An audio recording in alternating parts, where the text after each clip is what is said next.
this is like, the vibe felt so cool. But then in the end I didn't go, which was always my big regret, because I just felt like the people were more my people there. So anyways, don't tell Harvard that. But anyways, so what'd you think?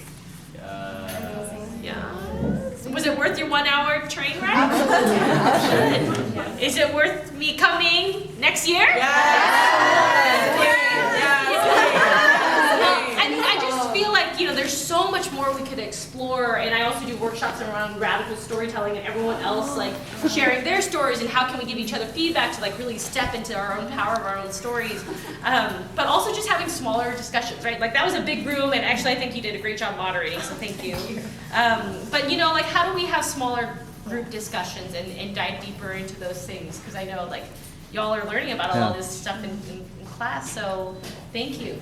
Susan, I feel like you should do like an art entrepreneurship class, because like I'm like, yo, this is like Jay-Z in the flesh right here. Like I just said it. You're the Jay-Z of the performance world. Because someone write that down. And your husband is like your Yonsei. Yeah, he's my babe. No, actually, I'm working on this thing called the Artist MBA. So it's like, how do theater nobodies sell out seats? Because for me, it's like marketing the show. It's like, it's not just like I'm gonna put it up on social media. Like that's not it. It's actually like a multi-pronged strategy. So it's like, even though I have this like multi-pronged marketing strategy to make that guy like feel bad, like I was doing that actually with the entire Nationals tour, which is like, how do we intercept our circles of intimacy and trust so that people can come together and be together as a community.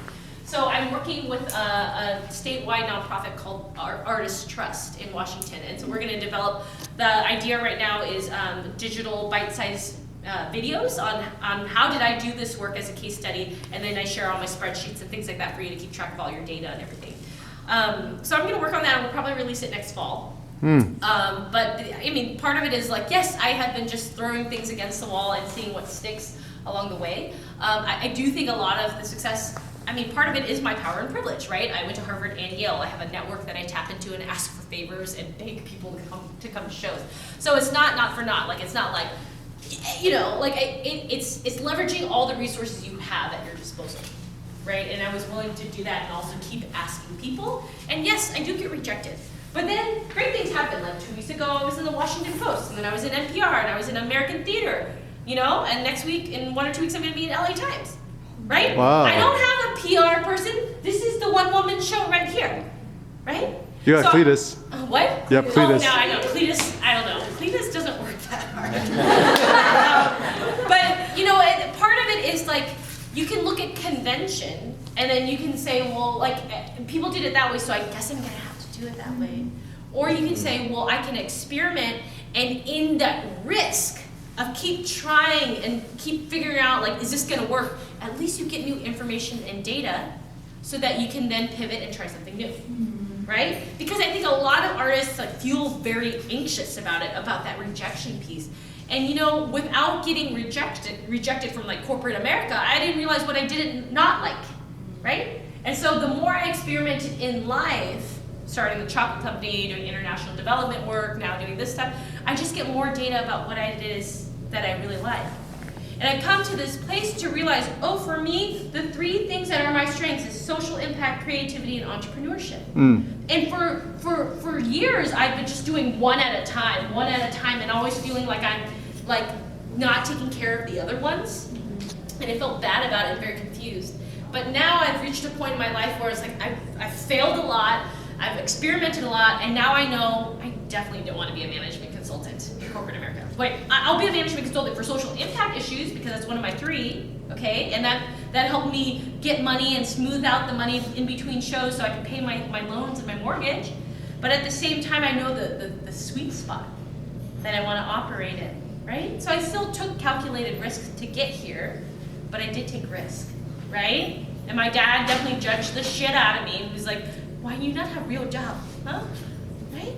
But it's gotten me to this place where now, you can feel it in the room, right? Like you can feel that there's something here. Because at the end of the day, all humans want is connection.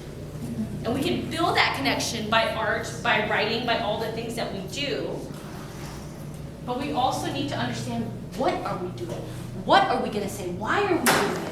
And when I started stand-up comedy, I mean, like, my lines were like, hey, everybody, my period smells like fish sauce, you know, and it was like, it's funny, but like, why?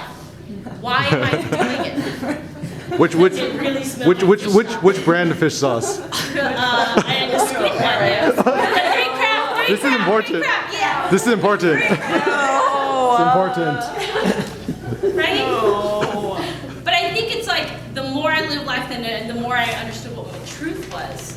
And the truth was, it's like, you know, I really love being in that space of vulnerability, and I love coaching people, and I love getting to the point of like, what's important to you, and like, what's bringing you joy right now. Like, those are the conversations I gravitate to, because I think that's how I get to know you. So then, how do I incorporate that into my art, right? And also, but like, I'm driven by social justice and having the integrity around that.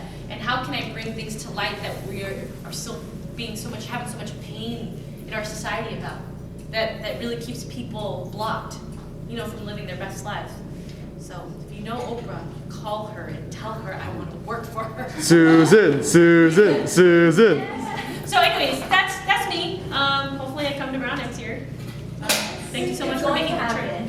Yeah. We're gonna make it happen. Yeah. You want to take a group picture? Yes. Okay, we take a group picture over here.